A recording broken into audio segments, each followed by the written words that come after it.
agama pendamaian.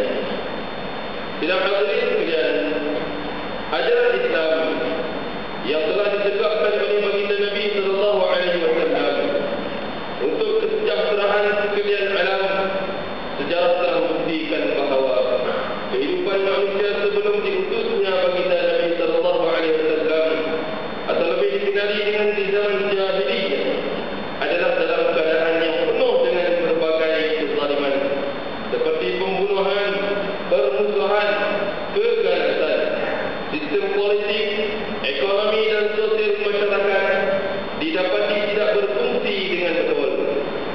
Golongan lemah sentiasa ditindas dan golongan yang kuat terus menjadi kuat dan berkuasa. Peperangan dan pembunuhan berlaku secara berleluasa di sana sini.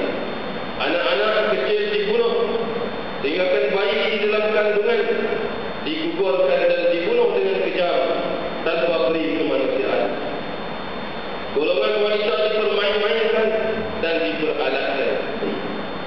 Apabila tertegaknya Islam, kedamaian, kesejahteraan, kebahagiaan, keharmonian dan keamanan dalam masyarakat dapat dikembalikan. Persaudaraan dapat dibina. Wanita-wanita telah diberi kedudukan di tempat yang sepatutnya dan golongan yang lemah juga telah terbela. Inilah janji Allah yang terkandung dalam ayat firman-Nya dalam surah Al-Anbiya ayat 107. Wa ma arsalnaka illa rahmatan lil alamin. Yang maksudnya dan tiadalah kami utuskan kamu wahai Muhammad melainkan untuk menjadi rahmat bagi sekalian alam. Misi inilah yang telah disebarkan oleh junjungan besar Nabi sallallahu alaihi wasallam semasa menyampaikan misi dakwah kepada Hercules, Maharaja Rom, seperti mana yang terkandung di dalam suratnya yang berbunyi Aslim Taslam, iaitu yang bermaksud terimalah Islam, nescaya kamu akan selamat dan sejahtera. Sidang Jumaat yang dirahmati Allah, Islam adalah agama berteraskan konsep penyerahan diri sepenuhnya kepada Allah Subhanahu wa taala, berpandukan ajaran Al-Quran dan Sunnah. Dasar utama yang diperjuangkan oleh Islam ialah mewujudkan kedamaian dan kesejahteraan kepada semua. Keganasan, permusuhan, pembunuhan dan perpecahan bukanlah dari ajaran Islam. Pengertian kalimat Islam itu sendiri sudah cukup membawa makna penyerahan, kedamaian dan kesejahteraan abadi untuk sekalian alam.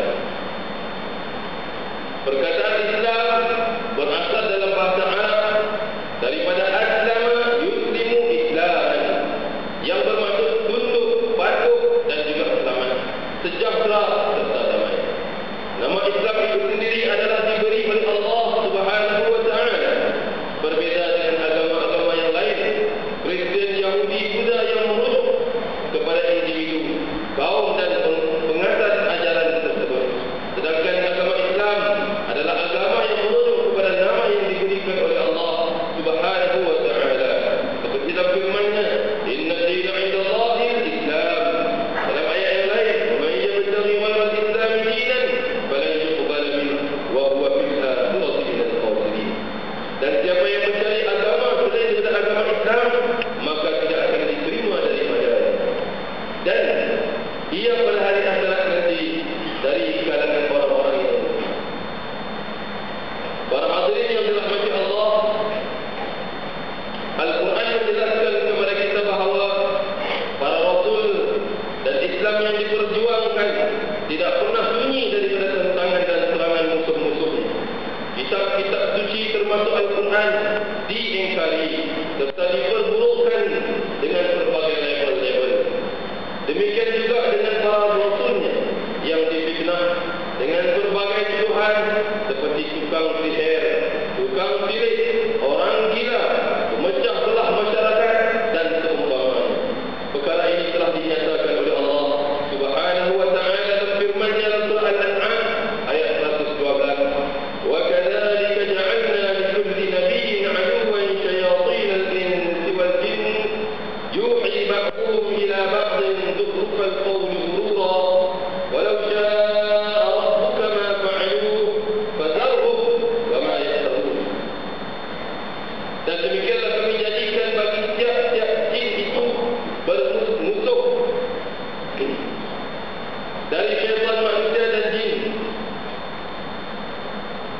Dan demikianlah kami jadikan bagi tiap-tiap Nabi itu ada musuhnya di kalangan syaitan manusia dan syaitan jin.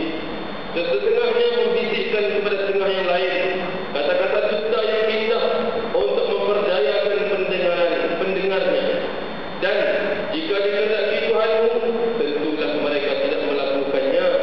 Maka biarkanlah mereka dengan apa yang mereka ada-adakan dan mereka berkata-katakan. Demikian juga firman Allah dalam surah Al-Baqarah, "Wala tarda 'anka al-yahud wa an-nasara hatta tattabi'a millatahum." Orang Yahudi dan Nasrani sama sekali tidak akan bersetuju atau tidak akan suka, tidak akan redha kepadamu wahai Muhammad, sehingga engkau menurut